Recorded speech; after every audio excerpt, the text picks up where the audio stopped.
Hello friends, welcome to my YouTube channel. Friends, अगर आप channel पर नए हैं तो चैनल को सब्सक्राइब करें और वीडियो को लाइक करें और ज़्यादा से ज़्यादा शेयर करें। फ्रेंड्स, इस वीडियो में हम जनरल अवेयरनेस के इम्पोर्टेंट क्वेश्चन करेंगे। चलिए शुरू करते हैं बिना किसी देरी के। फर्स्ट क्वेश्चन क्या है? समुद्र तल पर पानी का क्वथनांक कितना होता है?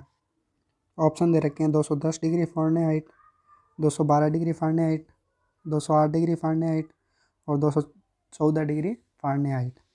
तो सही ऑप्शन क्या होगा? 212 डिग्री फ़ारेनहाइट, क्योंकि डिग्री सेंटीग्रेड के अंदर बात की जाए तो 100 डिग्री सेंटीग्रेड होता है समुद्र तल पर पानी का क्वथनांक डिग्री सेंटीग्रेड के अंदर। और इसी के साथ में क्योंकि ऊंचाई के साथ साथ क्या होता है, तापमान भी बदलता रहता है। और समुद्र तल पर हिमांक कितना होता है? 0 डिग्री सेंटीग्रेड। और फ़ारेनहाइट के अंदर बात की जाए तो 32 डिग्री फ़ारेनहाइट। और केल्विन के अंदर बात की जाए तो 273.15 केल्विन। चलिए नेक्स्ट क्वेश्चन क्या है? किसको भारत के प्रथम कानून अधिकारी के रूप में जाना जाता है? ऑप्शन दे रखे हैं भारत के बैरिस्टर जनरल, भारत के नियंत्रक और महालेखा परीक्षक, नंबर 3 ऑप्शन कानून और न्याय मंत्री, नंबर 4 ऑप्शन भारत के महान न्यायवादी। महान न्यायवादी को क्या कहते हैं? अटॉर्नी जनरल भी कहते हैं। तो सही ऑप्शन क्या होगा? ऑप्शन नंबर 4, भारत के अटॉर्नी जनरल। तो भारत के अटॉर्नी जनरल का क्या कार्य होता है? इन्हीं प्रथम कानून अधिकारी के रूप में जाना जाता है। अटॉर्नी जनरल को राष्ट्रपति के द्वारा नियुक्त किया जाता है। नियुक्ति किसके द्वारा होती है? राष्ट्रपति के द्वारा। इनका क्या कार्य होता है? ये भारत सरकार को है ना, भारत सरकार को कानूनी मामलों में सलाह देते हैं। और जो सरकार के खिलाफ केस किए जाते हैं कोर्ट के अंदर, तो उनमें पक्ष रखने वाले भी अटॉर्नी जनरल ही होते हैं। वर्तमान में अटॉर्नी जनरल की बात की जाए तो वर्तमान में अटॉर्नी जनरल कौन है? के वेणु गोपाल, जिनकी नियुक्ति प्रणब मुखर्जी के द्वारा की गई थी, क्योंकि राष्ट्रपति के द्वारा इनकी नियुक्ति की जाती है।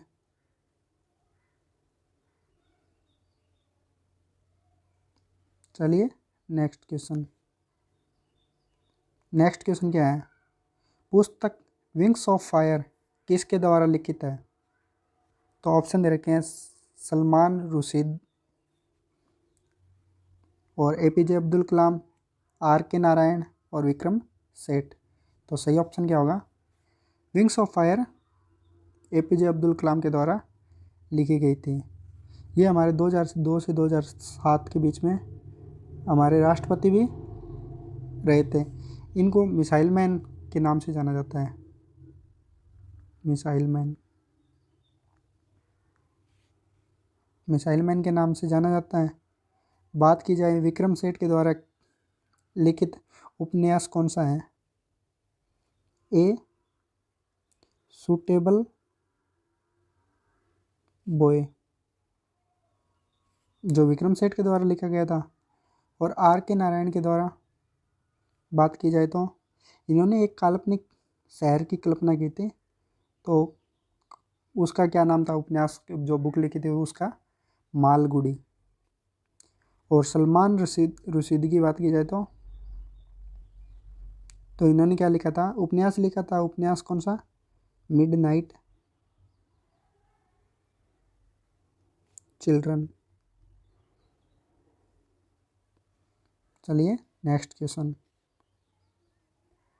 क्वेश्चन क्या है? ICC men's test cricketer of the year का पुरस्कार वर्ष 2021 के लिए किसके द्वारा जीता गया?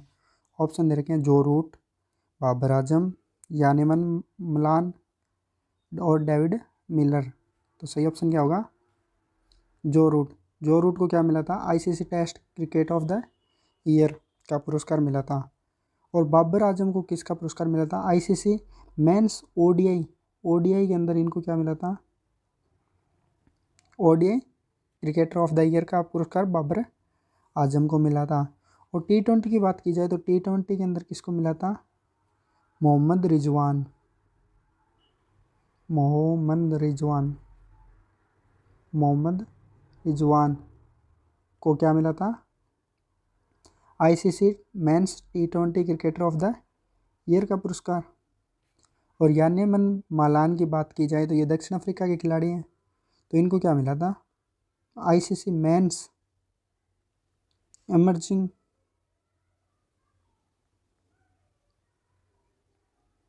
क्रिकेटर ऑफ द ईयर का पुरस्कार मिला था। डेविड मिलर भी कहाँ के हैं? अफ्रीका के हैं। और बाबर आजम पाकिस्तान के। और जो रूट की बात की जाए तो इंग्लैंड के। चलिए नेक्स्ट क्वेश्चन क्या है? परमाणु संख्या 8 वाले तत्वों की क्रमशः समूह संख्या और आवर्त संख्या क्या होगी? ऑप्शन दे रखे हैं कि समूह 6 और आवर्त 2 होगा, या समूह 4 या आवर्त समूह 4 और आवर्त 2 होगा, समूह 16 और आवर्त 2, समूह संख्या 16 और आवर्त संख्या 3। तो सही ऑप्शन क्या होगा? 3, क्योंकि 8 पे क्या आता है? ऑक्सीजन आता है। इसको हम किसके द्वारा देखेंगे? आवर्त सारणी के द्वारा। आवर्त सारणी में 8 नंबर तत्व हो, जैसे फर्स्ट पे हाइड्रोजन आ गया, 2 पे हीलियम आ गया, 3 पे लिथियम हो गया, बेरिलियम हो गया, 4 पे 5 पे बोरोन, 6 पे कार्बन, 7 पे नाइट्रोजन, 8 पे ऑक्सीजन। तो आवर्तों की संख्या की बात की जाए तो आवर्त कितने होते हैं? 7, और समूह है 16। तो ये 1 नंबर हो गया, ये 2 नंबर, ये ऊपर भी लिख रखे हैं, आपको जूम करके दिखाता हूँ। तो ये रहा 16 नंबर क्या हो गया? समूह है। और ये आवर्त कितना हो गया? 1 नंबर और 2 नंबर, 2 नंबर आवर्त हो गया, यानी 1 और 2, 16 नंबर समूह है और 2 नंबर आवर्त। चलिए नेक्स्ट क्वेश्चन क्या है? नेक्स्ट क्वेश्चन है, पत्ती के तने जैसा भाग जो दल के तने से जोड़ता है, तो यानी कि पत्तियों के दल को तने से जोड़ने वाले भाग को क्या कहते हैं? ऑप्शन दे रखे हैं हमें, मध्य सिरा, अनुपत्तर, सिरा और डंठल। तो सही ऑप्शन क्या होगा? डंठल। डंठल का क्या कार्य होता है?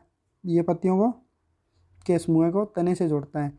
ये लाई के तने की तरह ही होता है, परंतु इसे तने के भाग से अलग होता है, तो इसे क्या कहा जाता है? डंठल कहा जाता है। चलिए नेक्स्ट क्वेश्चन क्या है? निम्नलिखित में से कौन सा शहर सरयू नदी के तट पर स्थित है? ऑप्शन दे रखे हैं, हैदराबाद, अयोध्या, जयपुर और अहमदाबाद। तो सही ऑप्शन क्या होगा? अयोध्या। अयोध्या अयोध्या किस नदी के किनारे पर स्थित है? सरयू। ये यूपी के अंदर पड़ता है और भगवान राम जी का जन्म स्थल है। राम जी का जन्म स्थल है, और यहाँ पे भगवान राम जी का अयोध्या के अंदर मंदिर भी बन रहा है अभी। और सरयू नदी की बात की जाए तो सरयू नदी कहाँ से निकलती है? उत्तराखंड के नंदाकोट पर्वत से। नंदाकोट पर्वत से। और हैदराबाद कौन सी नदी के किनारे पे बसा हुआ है? हैदराबाद वैसे तो तेलंगाना के अंदर पड़ता है। और ये कौन सी नदी के किनारे है? मूसी नदी। मूसी नदी के किनारे पड़ता है। और जयपुर राजस्थान के अंदर है। तो इस ये कौन सी भी नदी के किनारे नहीं पड़ता। इसे क्या किस नाम से जाना जाता है? गुलाबी नगरी। और अहमदाबाद की बात की जाए तो ये किस में पड़ता है? गुजरात में। और कौन सी नदी के किनारे? साबरमती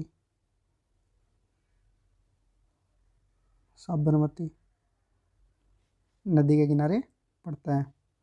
चलिए नेक्स्ट क्वेश्चन क्या है? 0.40 एम्पियर की विद्युत धारा 16 मिनट के लिए धातु चालक तार पर प्रभावित होती है, तो विद्युत आवेश जो इस समय के दौरान धातु के तार के एक अनुप्रस्थ काट क्षेत्रफल के माध्यम से गुजरता है, तो क्या होगा? यानी कि विद्युत आवेश की मात्रा हमें निकालनी है। तो विद्युत आवेश बराबर क्या होता है? Q बराबर IT। धारा की वैल्यू हमें दे रखी है, कितनी दे रखी है धारा, I की वैल्यू हमें दे रखी है 0.40 एम्पियर।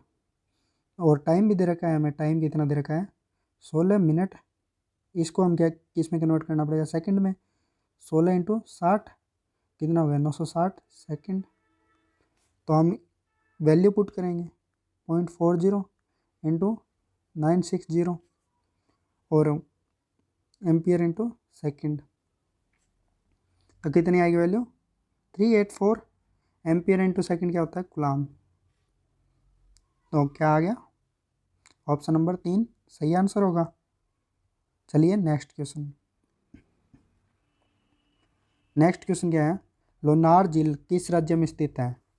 तो ऑप्शन रखे हैं पश्चिम बंगाल, महाराष्ट्र, कर्नाटक और मध्य प्रदेश। तो सही ऑप्शन क्या होगा महाराष्ट्र। ये क्या है, वैसे तो ये लवणीय और क्षारीय झील है, लवणीय और क्षारीय झील है। और भारत के अंदर मीठे पानी की झील की बात की जाए तो कौन सी झील है, मीठे पानी की झील, मीठे पानी की झील है वुलर। ये कहाँ पे पड़ती है, जम्मू कश्मीर, जम्मू कश्मीर। और खारे पानी की झील की बात की जाए तो भारत की चिल्का, खारे पानी की झील है। ये कहाँ पड़ती है, उड़ीसा के अंदर।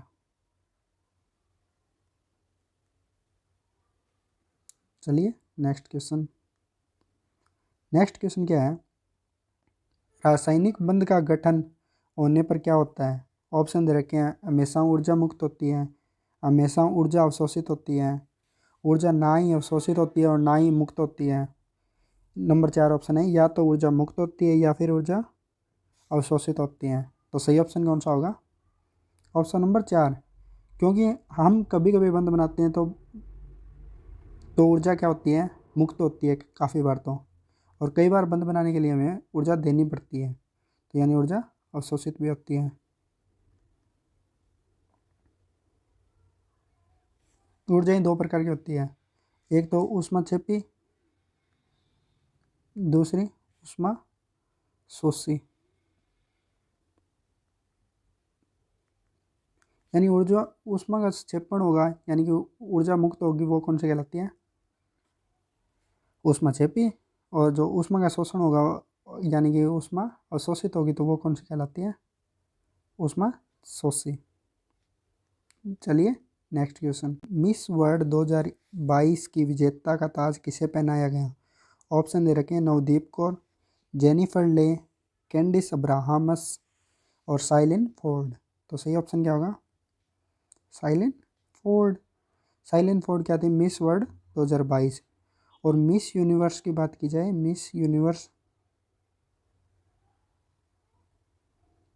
तो कौन थी, अरनाज कौर संधू, संधू। चलिए नेक्स्ट क्वेश्चन।